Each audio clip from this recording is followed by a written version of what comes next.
법은 모든 상가 건물에 다 적용되는 것이 아니라 오른쪽에 보시면 일정 보증금의 한도를 적용해 놓고요. 그 금액을 초과하는 경우에는 상가 건물 임대차 보호법을 적용하지 않습니다. 보증금의 한도가 나오는데 서울특별시만 기억하시면 돼요. 6억 1천만 원이에요. 그래서 6억 1천만 원을 초과하게 되면 그때는 상가 건물 임대차 보호법이 아니라 뭐가요? 민법을 적용하게 돼요. 근데 문제가 좀 있어요. 뭐냐면 박스로 환산 보증 나와 있는데 6억 1천을 초과하는지 안 하는지는 월세를 보증금으로 환산해서 계산하게 되는데 계산식을 보시면 보증금 더하기 월세 곱하기 100이에요. 그럼 예를 들어 가지고 보증금이 예를 들어서 3천에 월세가 600만 원이다. 그러면 환산하게 되면 얼마가 되죠? 6억 3천이죠. 그죠? 왜요? 보증금 곱하기 100 하면 얼마예요? 6억. 6억 3천이기 때문에 이거는 상가 건물 임대차 보호법에 적용되지 않습니다. 여기서 좀 정리할 게 있는데 그럼 보자고요. 환산 보증금이 6억 1천을 초과해요. 그러면 상가 건물 임대차 보호법이 적용되지 않고요. 원칙적으로 뭐가 적용되냐면 민법이 적용되게 돼요. 뭐가 적용되는 거죠? 민법이. 다만 예외적으로 그래도 민법이 아닌 상가 건물 임대차 보호법을 적용해 주는 게 있는데 첫째, 사업자 등록을 하면 대항력은 인정해 줍니다. 뭐는 인정해 줘요? 대항력. 다만 유의하실 것은 뭐는 인정해 주지 않냐면 우선 변제권이 인정되지 않아요. 근데 실제로 이게 참 엽기적인 게 뭐냐면 실제로 이런 경우 생각해 보세요. 지금 예를 들어서 이 사람이 인도받고 주민등록하고 확정일자를 했잖아요. 그럼 얘보다 선순위 저당권이 있으면 대항력이 있다 그래도 무조건 뭐가 돼요? 소멸되고 우선 변제권이 인정이 돼야 2순위로서 뭘 받는 거예요? 배당을 받는 거잖아요. 근데 만약 이 사람에게 우선 변제권이 없으면 이 사람에게는 배당 순위가 뭐 하잖아요? 주어지지 않거든요. 그러면 6억 1천을 초과하는 경우에는 대항력만 인정해주고 우선 변제권 인정해주지 않는다는 말은 뭐 하지 않겠다는 거예요? 보호해주지 않겠다는 말하고 다름이 없음을 주의하시기 바랍니다. 두 번째, 10년을 초과하지 않는 범위 내에서 계약, 갱신, 요구권은 인정을 해줍니다. 다시 말하면 6억 1천을 초과하는 경우에도 10년을 초과하지 않는 범위 내에서 뭘 인정돼요? 계약, 갱신 요구권이 인정이 돼요. 유의하실 것은 그래도 체단 기간은 보장하지 않습니다. 따라서 6억 1천을 초과하게 되면 존속기간 약정이 없으면 1년이 보장되는 게 아니라 언제든지 자유롭게 해지 통과할 수 있고요. 임대인이 하면 뭐죠? 6월, 임차하냐면 1월 지나면 임차권이 소멸되게 됩니다. 그 다음에 세 번째, 3기 차임을 지급하지 않았다는 이유로 해지한다는 것도 적용이 됩니다.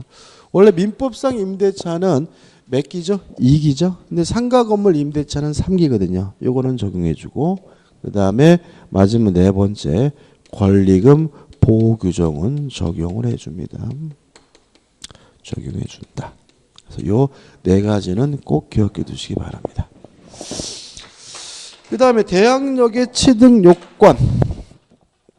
인도받고 사업자 등록을 신청하면 이길 날 뭐죠? 대항력이 생긴다.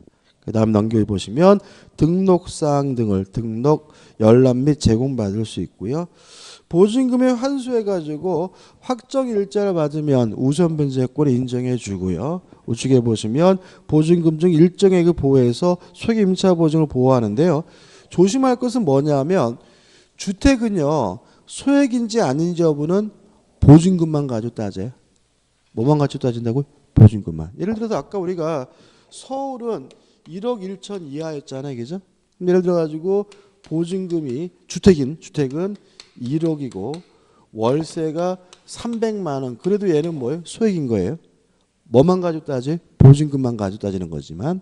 근데 상가는 뭐죠? 환산 보증금을 가지고 따진다. 다시 말하면 상가 건물의 경우에는 소액 임차 보증금인지 아닌지 여부는 뭐 가지고 따져요? 환산 보증금을 가지고 따진다는 거 주의하시기 바라고. 그 다음에 나머지 내용 뭐 건물이나 대지 가격의 2분의 1을 초과하지 못한다는 거 기억해 두시면 되겠죠. 그 다음 넘기셔가지고 임차권 등기 명령제도 인정되고요. 그 다음에 존속기간 해가지고 상가 건물은 최단 기간을 몇 년을 보장하냐면 1년을 보장하고요. 다만 계약갱신 요구권을 인정하는데 일단 계약갱신 요구권은 우측에 보시면 박스 밑에 라번 해가지고 10년을 초과하지 않는 범위입니다. 다시 말하면 상가 건물의 경우에는 10년을 초과하지 않는 범위 내에서 계약 갱신을 요구할 수 있고요. 이러한 계약갱신 요구에 대해서 임대인은 원칙적으로 거절하지 못하거든요. 다만 우측에 중간에 있는 박스는 예외적으로 임대인이 뭐 할 수 있냐면 거부할 수 있는 경우가 있어요. 이게 좀 중요한데 우측 박스입니다. 1.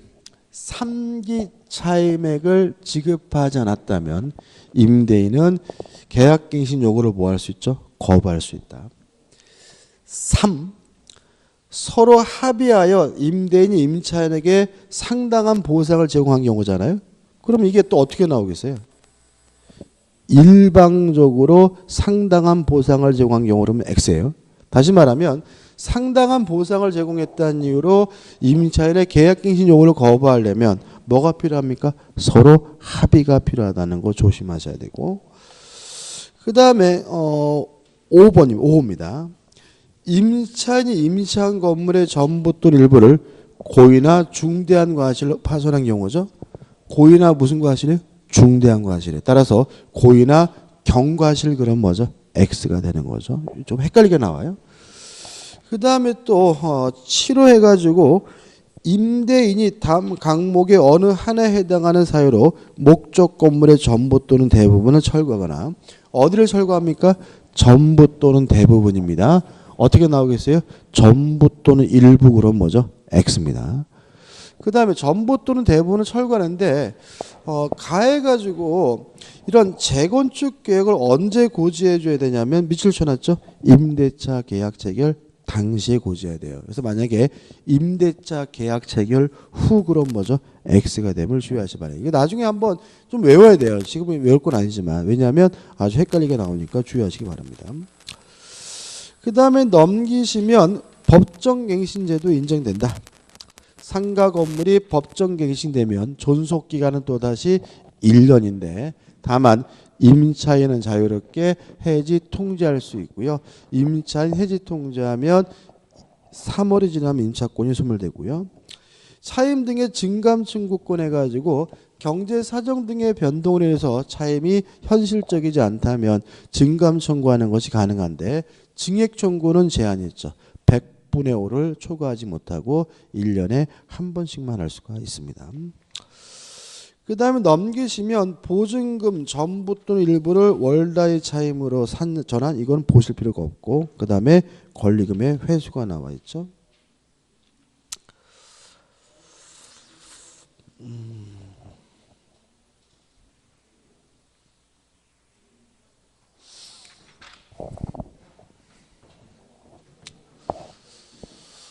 권리금의 회수에 대해서는요 좀 복잡한데 좀 간단히 정리해 보면 일단 권리금의 회수에서 권리금을 보호하는 것은 뭐냐면 임대인이 임차인의 권리금 회수를 방해하는 것이 금지가 됩니다. 첫 번째 기억할 것은 만료 전 3월부터 만료시까지 임대인은 권리금 회수를 방해하는 것을 금지하고 있습니다. 그래서 실제로는 항상 권리금 회수를 방해하지 못하는 게 아니라 딱 3개월만 방해 못해요. 만료 전 3월부터 뭐죠? 만료 시까지만 방해하지 못하고, 그런데도 불구하고 만약에 방해를 했어요. 방해를 했다면 임차인 임대인에게 손해배상을 청구할 수가 있습니다. 요 손해배상은 어떻게 되냐면 기존 권리금과 신규 임차인의 권리금 중 낮은 금액입니다. 낮은 금액을 뭐 하지 못하냐면 초과하지 못합니다. 자, 이게 무슨 말이냐면 내가 처음에 들어올 때 권리금을 8천만 원을 주고 들어왔어요. 근데 장사를 하다 보니까 장사가 안 돼가지고 치킨집을 넘기면서 새로 치킨집 운영하기로 한 사람한테 권리금은 5천만 원을 받기로 했거든요. 근데 임대인이 권리금을 회수를 방해하는 바람에 5천만 원도 받지 못했다면 임차인은 임대인에게 손해배상을 청구할 수 있는데 둘 중에 낮은 금액을 뭐 하지 못해요? 초과하지 못하니까 최대한 얼마까지 받을 수 있는 거죠? 5천만 원까지만 받을 수 있는 거다. 무슨 말 아시겠죠? 그죠? 내가 갚다 냈던 보증금하고 새로 들어온 사람이 내기로 한 보증금 중 낮은 금액을 뭐 하지 못해요? 초과하지 못한다는 거 주의하시기 바라고, 그 다음에 이러한 손해배상 청구권도 행사기간에 제한이 있어요. 언제까지 행사할 수 있냐면 임대차가 종료된 때부터 3년 동안만 청구할 수 있다는 것도 기억해 두시기 바랍니다. 일단 이 정도만 기억하시면 돼요. 자, 만료전 3월부터 만료시까지 권리금 회수를 방해할 수가 없고요. 만약에 방해했다면 손해배상을 청구할 수 있는데 기존 권리금과 신규 임차인 지급하기로 한 권리금 중 낮은 금액을 뭐 하지 못해요? 초과하지 못하고 몇 년 동안이요? 종료 시부터 3년 동안만 할 수가 있습니다. 저는요, 이 부분 보면 화가 나요. 이거는 악법입니다. 악법. 왜 악법이냐면 이거는 임대인이 적법하게 권리금을 이렇게 회수하는 것을 방해할 수 있도록 허용하고 있어요. 왜냐하면 보세요. 꼴랑 몇 개월만 방해 안 하면 돼요? 3개월 동안만. 근데 실제로 권리금 때문에 분쟁이 생기는 경우 언제냐면 권리금 때문에 세입자를 찾지 못해가지고 임대인과 임차인 간에 분쟁이 생기는 경우인데 일반적으로 뭐죠? 종료가 된 후에잖아요. 그러니까 종료가 된 후에는 임대인은 임차인이 권리금 회수하는 것을 적법하게 뭐 할 수 있어요? 막을 수가 있는 거예요. 그래서 이 법은 임차인의 권리금을 보호하기 위한 것이 아니라 실제로는 임대인이 권리금 회수 못하게 방해할 수 있는 적법한 권한을 준 법이기 때문에 이거 완전히 뭐죠? 악법입니다. 악법. 솔직히. 이런 걸 만들었는지 모르겠어요. 미친놈들이. 그리고 또 동거나 웃긴 거는 이거 시험에 안 나오는데 한 장을 넘겨보시면 618페이지에 이런 말 있죠. 임대인의 권리금 회수 방해 가능한 경우에. 다시 말하면 요 3개월 동안도 권리금 회수를 방해할 수 있는 사람이 있어요. 3개월 동안. 이것도 이 3개월 동안도 뭐죠? 방해할 수 있는 사람이 나오는데 일호로는 일은 문제가 없는데 이항해가지고 대형 백화점, 대형 마트, 쇼핑센터는요 3개월 동안도 임차인의 권리금 회수를 방해할 수 있어요. 그리고 이렇게 대기업만 넣어놓으니까 좀 쪽팔리니까 3해가지고 만약에 임대인이 국가기관이거나 지방자치단체인 경우에는요 권리금 회수를 합법적으로 뭐 할 수 있어요? 방해할 수 있도록 규정을 해놨어요. 그러니까 이게 다시 말하면 이런 거 제가 예를 들어서 백화점에서 푸드코트에서 뭐죠? 임대해가지고 뭐죠? 장사를 했단 말이죠. 뭐 임대료보다도 권리금이 어마어마합니다. 그런 것들은 뭐 보통 권리금 5억 막 이러거든요. 그래서 권리금 5억 주고 장사하다가 힘들어가지고 관둘라 그랬더니 백화점 측에서 권리금 회수를 뭐예요? 방해하면 못 받는 거예요. 법에서 뭐죠? 방해할 수 있도록 규정해 놨잖아요. 그러니까 이제는 신세계 백화점 앞에 가가지고 1인씩 권리금 내놔라 미친놈들 이것도 못하는 거예요. 왜요? 이제는 합법적으로 권리금 회수를 뭐예요? 방해할 수 있도록 법에서 못 박아놨거든요. 그러니까 이거는 권리금을 보호하기 위한 규정이 아니라 권리금을 뭐죠? 뺏기 위한 법 규정이기 때문에 완전히 뭐죠? 악법입니다. 악법. 미친놈들이 이런 법을 왜 만들었는지 모르겠어. 짜증나 이런 거. 그러니까 저는 개인적으로 나쁜 짓을 하면서, 그러니까 나쁜 척하면 나쁜 짓 하는 놈은 나쁜지만 좋은 척하면 나쁜 짓 하는 놈은 더 나쁜 놈이잖아요. 그죠? 대표해줍니다. 갑이 2018년 2월 10일 을소에서 X상가 건물 을로부터 보증금 7억 원에 임차하여 상가 건물 임대차 보호법상 대항 요건을 갖추고 영업하고 있다. 다음 점 틀린 거예요. 자, 그러면 보증금이 얼마예요? 7억이면 이걸 초과했죠. 이걸 초과했으니까 원칙적으로 민법이 적용되는데 요 네 가지는 인정해 주잖아요. 그죠? 조심할 것은 대항력은 인정해 주지만 뭘 인정해 주지 않아요? 우선 변제권을 인정해 주지는 않아요. 그래서 5번 보시면 X 건물이 건매로 매각된 경우 갑은 특별한 사정이 없는 한 보증금에 대해 일반 채권자보다 우선하여 변제받을 수 있다는 지문은 뭐죠? X가 되는 거죠. 답은 뭐죠? 5번입니다. 넘기셔가지고 이제 뭐가 나오냐면 집합 건물의 소유 및 관리에 관한 법률이 나오는데 이건 다음 주에 할게요. 이거 다음 주에. 이것도 시간이 많이 걸리니까. 그래서 먼저 뒤에 걸 먼저 할게요. 뭘 할 거냐면 645페이지 가등기 담보대란 법률을 할 겁니다. 요거는 한 15분 20분이면 해요. 그래서 요 가등기 담보등하는 법률을 하고 오늘 수업을 마칠 거예요. 일단 가등기 담보등한 법률에서 가등기 담보제도가 나오잖아요. 여기서 우리가 이 내용을 들어가기 전에 먼저 무엇을 해야 되냐면 용어 정리부터 생각을 해야 돼요. 을이 갑에게요 1억을 빌려주고 1억을 담보할 목적으로 갑 소유 A 부동산에 관한 소유권을 이전해 주면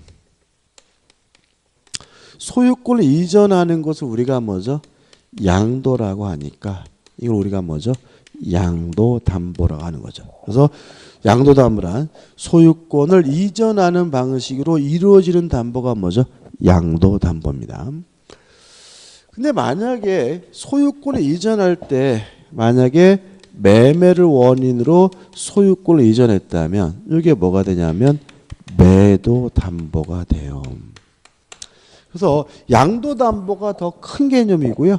매도담보가 좁은 개념이에요. 그래서 어떤 이유든지 간에 소유권을 이전하는 방식으로 이루어지는 담보가 뭐죠? 양도담보. 매매를 원인으로 소유권을 이전하는 담보는 뭐죠? 매도담보. 이렇게 되고요.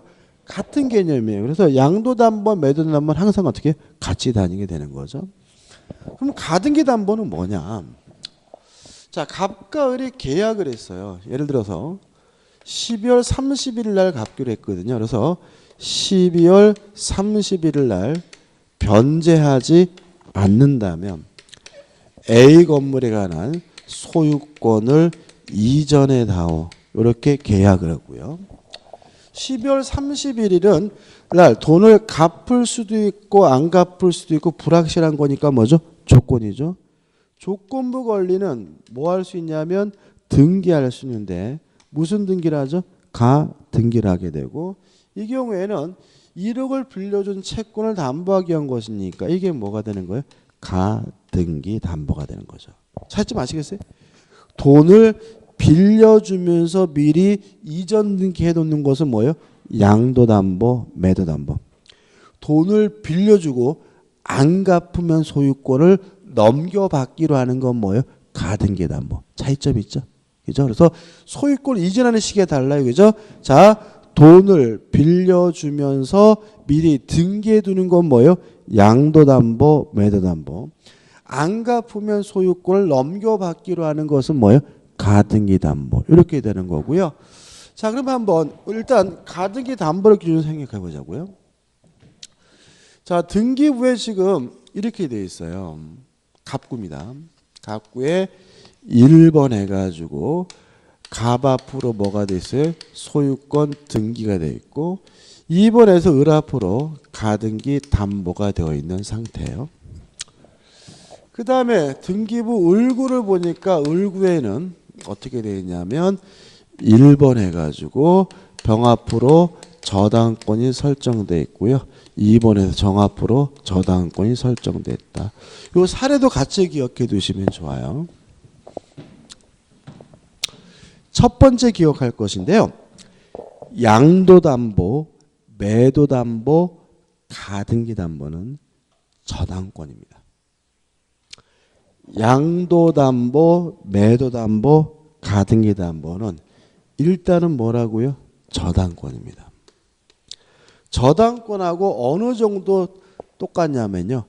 글자 하나 안 틀리고 똑같습니다. 그래서 많은 여러분들이 문제를 푸실 때 잘 모르겠으면 가등기담보나 양도담보, 매도담보를 저당권으로 바꿔서 푸시면 돼요.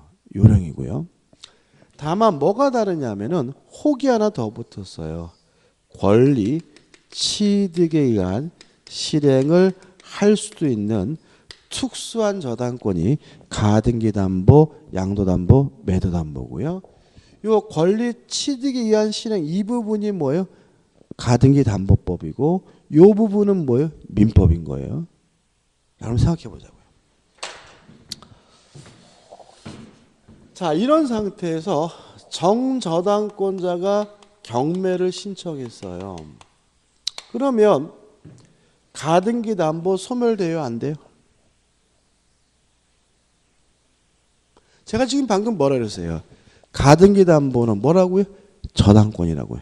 따라서 경매가 이루어지면 모든 저당권은 무조건 소멸된다는 원칙에 따라서 가등기담보도 뭐가 되는 거예요? 소멸이 돼요. 양도담보, 매도담보도 마찬가지고요. 그 다음에 소멸됐으니까 얘도 뭐예요? 저당권이니까 등기된 시점을 기준으로 해서 뭐가 결정이 돼요? 배당 순위가 결정이 될 텐데. 그죠? 네네. 여러분들 공시법에서 이렇게 배웠죠?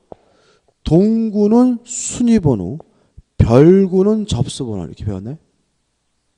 무슨 말이냐면 구가 같을 때는 순위번호만 보면 우효를 따질 수가 있는데 구가 다른 경우에는 순위번호만 가지고는 우효를 따질 수 없고요.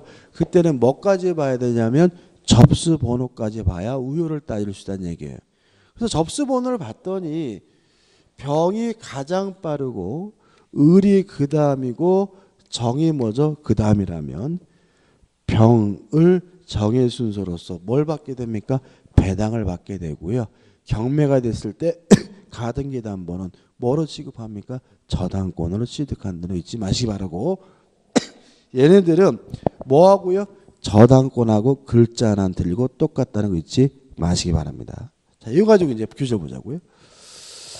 자, 가등기담보제도 나와 있고 가등기담보 등이나 법률에서 제정 목적 나와 있고 적용에서 적용 범위에서 나와 있고 넘겨보시면 뭐죠? 적용 제외에서 복잡하게 나오죠.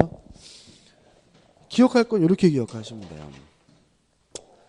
자, 가등기담보법이 적용되려면 첫째, 소비대차 계약으로부터 발생한 채권에 대해서만 적용이 됩니다. 따라서 매매대금 채권, 임금 채권, 다른 원인으로 채권을 담보하기 위해서 가등기 담보가 설정된 경우에는 적용되지 않는다. 무슨 계약으로부터 발생한 채권이어야 돼요? 소비대차 계약으로부터 발생한 채권이고요. 두 번째, 가등기 담보뿐만 아니라 양도담보, 매도담보에도 적용이 되고요. 세 번째, 목적물의 가액이 뭐보다 더 커야 되냐면 채권액보다 더 커야 된다. 어차피 가등기 담보법에서는 한 문제가 나오고요. 5개의 지문 중에서 하나는 뭐죠? 적용 범위가 나와요. 세 가지 기억해 두셔야 돼요. 첫째, 소비대차 계약으로부터 발생하는 채권이어야 된다. 두 번째, 가등기 담보뿐만 아니라 양도담보, 매도담보에도 적용된다. 세 번째, 목적물의 가액이 뭐보다 더 커야 돼요? 채권액보다 더 커야 가등기담보법이 적용된다. 그 다음 647페이지 가등기담보권의 설정 이전해 가지고 647, 648 두 가지 페이지는 뭐로 한마디로 말씀드릴 수 있냐면 저당권하고 똑같다. 다시 말하면 무엇과 동일하다고요? 저당권과 똑같다로 동일할 수 있고, 그 다음에 이제 649페이지 가등기담보에 뭐가 나와요? 실행이 나오죠. 자, 다시 말하면 요걸 이제 볼 거예요. 권리취득한 실행. 근데 이것도 책을 보시면 굉장히 어렵거든요. 근데 이런 말씀 드릴게요. 제가 이런 말씀 많이 드리죠. 어려울수록 뭐만요? 기본적인 것만. 뭐 할 소리? 어려울수록 뭐죠? 기본적인 겁니다. 자, 큰 틀을 잡으시면 돼요. 자, 지금 계약을 어떻게 했냐면 12월 31일까지 안 갚으면 소유권 넘겨받기로 했잖아요. 그러면 의뢰 입장에서는 12월 31일까지 기다려야 되겠죠. 그래서 12월 31일까지 변제기까지 기다렸는데도 갑이 을에게 변제를 안 해요. 돈을 안 갚으면. 자, 을은 갑에게 뭐라 그러냐면 약속대로 내가 이 소유권을 넘겨 먹겠다라는 뭘 하게 되냐면 실행 통지를 하게 되는 거죠. 이러한 실행 통지를 하고 나서요, 바로 먹을 수는 없고요. 2달 동안 기다려 줘야 되는데 요 2달 동안 기다리는 기간을 뭐라 하느냐면 청산 기간이라고 해요. 2달 동안 기다렸는데도 돈을 안 갚아요. 그러면 이제 을은 갑에게 뭘 주게 되냐면 청산금을 지급하게 돼요.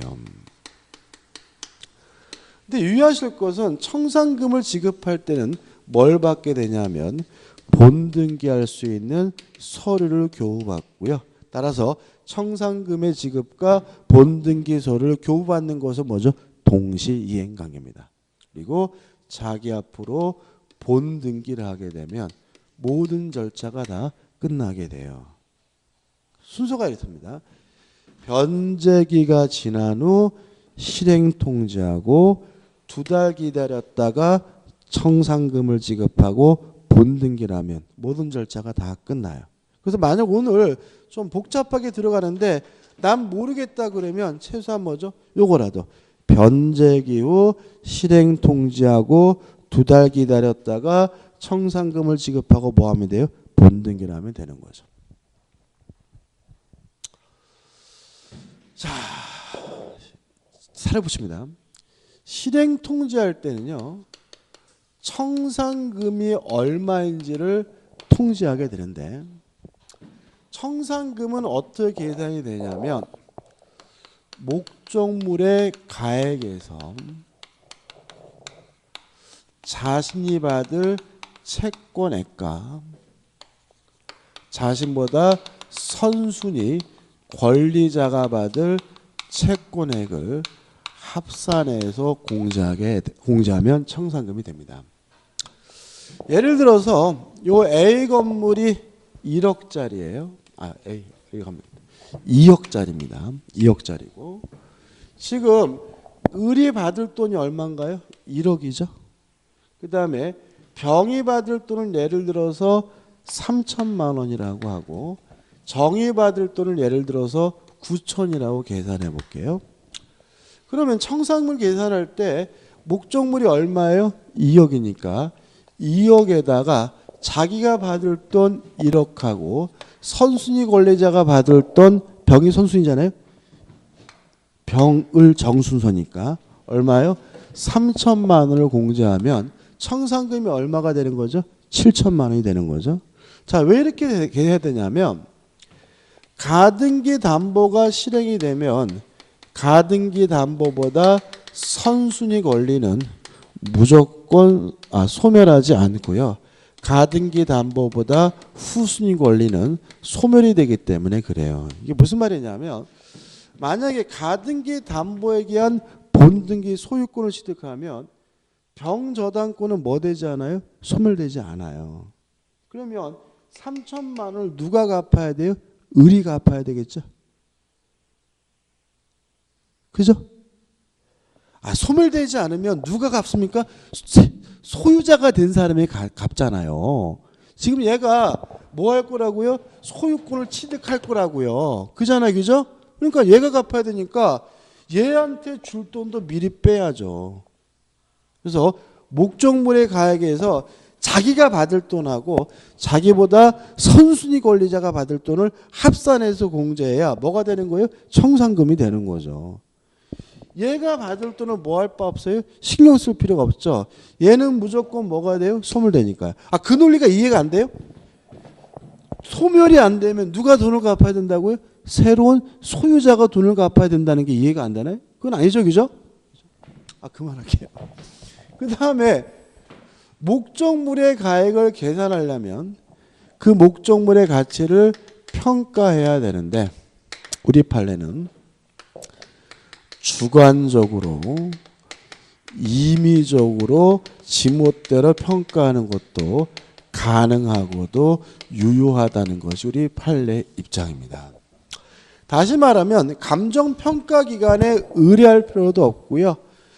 그냥 주관적으로 멋대로 평가해서 상관이 없다는 거죠. 다시 말하면 대충 보니까 2억이더라고 그냥 대충 평가해서 상관이 없고요. 그 다음에 이러한 실행통지는 누구한테 하냐면 채무자에게 통지하게 되는데 만약에 제3취득자가 있다면 제3취득자에게도 통지하고요. 또 물상보증이 있다면 물상보증인에게도 통지해 줘야 되는데 유의하실 것은 채무자 등에게 통지한 후에 그 통지했다는 사실을 또 누구한테 통지해 두냐면 후순위 권리자, 후순위 저당권자에게도 통지를 해줘야 됩니다. 왜냐하면 가등기 담보가 실행되면 가등기 담보보다 후순위 권리는 무조건 뭐가 돼요? 소멸이 되니까요. 다시 말하면 순서가 얘도 기억하라 그랬어요. 그죠? 사례도 꼭 기억하셔야 돼요. 어차피 이 사례가 나오니까. 병, 을, 정의 순서니까 정은 무조건 뭐가 돼야 돼요? 소멸돼야 되겠죠? 그러면 이 사람은 9천만 원 받아야 되는데 지들끼리만 나눠가지고 얘는 뭐죠? 피해를 보니까 실행 통지했다는 사실을 누구한테도요? 후순위 저당권자에게도 통지를 해줘야 돼요. 그럼 보자고요. 청산금이 얼마예요? 7천만 원이죠? 그죠? 2억이다. 1억 더하기 3천 더하기 빼면 얼마예요? 7천만 원이잖아요. 근데 정의받아야 될 돈 얼마예요? 9천만 원이잖아요. 얘도 기억하라 그랬어요, 제가. 9천만 원이랬잖아요. 그러면 돈이 적죠? 그래도 정은 액수 가지고 다툴 수는 없습니다. 돈 더 달라고 땡깡 부릴 수는 없습니다. 그러면 어떻게 할 것이냐?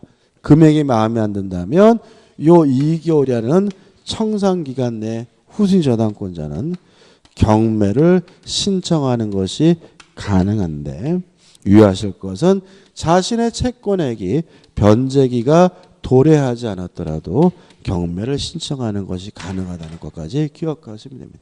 끝입니다. 다 했어요. 정리해 볼게요. 그러니까 우리 교재를 보시되 어려워하지 마시고요. 어려운 것 같으면 그냥 우리가 수업 시간에 한 것만 하면 돼요. 그죠? 자, 개념입니다. 소유권을 이전하는 방식으로 설정하는 것은 뭐죠? 양도담보. 매매를 원인으로 소유권을 이전하는 담보는 뭐죠? 매도담보고 가등기 담보는 뭐죠? 변제하지 않으면 소유권을 이전하기로 한 것이 뭐죠? 가등기 담보다. 자, 가등기 담보는 기본적으로 뭐예요? 저당권이다. 저당권하고 글자 하나 안 틀리고 똑같은데 뭐가 다르냐? 이러한 권리 취득에 의한 실행을 할 수도 있는 특수한 저당권이 가등기 담보, 양도 담보 뭐죠? 매도 담보고요. 자, 가등기 담보법은 소비대차 계약으로부터 발생한 채권에 대해서만 적용되고 가등기 담보뿐만 아니라 양도 담보, 매도 담보에 대해서 적용이 되는데 목적물의 가액이 뭐보다 더 커야 돼요? 채권액보다 더 커야지만 적용됩니다. 자, 실행 절차는 변제기가 지난 후에 실행 통지라고 2달 기다렸다가 청산금을 지급하고 본등기를 하면 되는데 실행 통지를 할 때 뭘 통지하냐면 청산금이 얼마인지를 통지하게 되는데 청산금은 어떻게 계산이 되냐면 목적물의 가액에다가 자신의 채권액과 선순위 권리자가 받을 돈을 합산해서 빼면 청산금이 된다. 왜 그렇게 해야 되느냐? 가등기 담보가 실행이 되면 가등기 담보보다 선순위 권리는 뭐 되지 않아요? 소멸되지 않기 때문이다. 그 다음에 실행 통지를 채무자 등에게 한 후에 그 사실을 누구한테도요? 후순위 저당권자에게도 반드시 통지해 줘야 된다. 왜냐하면 가등기 담보보다 후순위 권리는 무조건 뭐가 돼야 돼요? 소멸돼야 되니까요. 이러한 통지를 받은 후순위 저당권자는 청산금의 액수 가지고 뭐 할 수는 없어요? 다툴 수는 없고요. 2개월이라는 청산기간 내라면 아직 변제기가 도래하지 않았더라도 경매를 청구하는 것이 가능하다는 것까지 기억해 두시기 바랍니다. 정리한 의미에서 문제 풀어볼게요. 656페이지의 대표해집니다. 갑은 을에게 빌려준 2천만 원을 담보하기 위하여 을수의 X토지 가등기를 마친 다음 병이 X토지에 대해 저당권을 취득하였다. 다음 설명이 옳은 것은 이런 게 나오면은 옆에다가 순서를 정해주는 게 좋죠. 그죠? 맨 앞에 갑 앞으로 뭐가 설정되어 있어요? 가등기 담보가. 그리고 나서 병한테 뭐가 설정되어 있죠? 저당권이 설정되어 있다. 이 정도 메모하시면 편합니다. 1번 을의 채무 변제 의무와 가등기 말소 의무는 동시 이행관계에 있다. X죠. 기억나시나요? 변제와 담보 말소는 뭐가 아닙니까? 동시 이행관계가 아니다. 헷갈리면 얘를 뭐로 바꾸라고요? 저당권으로. 그죠? 이런 얘기 됐잖아요. 은행 가가지고 저당권 말소 안 하면 돈 못 줘라고 해봤자 뭐죠? 콧방귀도 안 낀다. 먼저 돈을 갖고 나중에 뭐죠? 담보를 말소하는 거죠. 2번 갑이 청산기간이 지나기 전에 가등기에 기한 본등기를 마치면 그 본등기는 무효이다. 맞습니다. 왜 그러냐면 지금 열심히 설명드린 요거는 뭐예요? 강행 규정이죠. 반드시 청산기간이 지난 후에야 뭐 할 수 있어요? 본등기를 할 수가 있는 거고요. 청산기간 전에 본등기를 하면 강행복귀 위반으로서 뭐가 되는 거죠? 무효가 되는 거죠. 답은 뭐죠? 2번이죠. 2번 을이 청산기간이 지나기 전에 한 청산금에 관한 권리 양도는 이로써 병에게 대항할 수 있다. 병에게 대항할 수는 없고요. 4번 병은 청산기간이 지나면 그의 피담보 채권의 변제기가 도래하기 전이라도 X토지 경매를 청구할 수 있다. X죠. 후순위 저당권자인 병이 경매를 청구하려면 언제 해야 됩니까? 청산기간 내에만 경매를 청구할 수 있기 때문에 청산기간이 지난 후에도 경매를 청구할 수 있다. X죠. 5번 갑의 가등기 담보권의 실행을 위한 경매요. 경매가 이루어지게 되면 가등기 담보는 뭐로 취급해요? 저당권으로 취급하니까 갑의 권리도 소멸하고 병의 권리도 뭐예요? 소멸되겠죠. 따라서 X토지 소유권을 정의 취득한 경우 갑의 가등기 담보권은 소멸하지 않는다. X죠. 경매가 이루어지면 모든 저당권은 무조건 뭐가 돼요? 소멸된다는 원칙에 따라서 소멸해야 됩니다. 그 다음에 법정지상권 같은 거 보지 않으셔도 돼요. 일단은요. 오늘 여기까지 할 거고요. 다음 주에 지금 아는 게 뭐죠? 집합건물법 안 했죠? 그죠? 집합건물법하고 부동산 실거래자 명의등기가 나오면 이거 한 시간 정도 하면 되거든요. 그래서 다음에 첫 시간에 요 두 가지를 하고 두 번째 시간부터 어떻게 해요? 맨 앞으로 들어갈 겁니다. 그죠?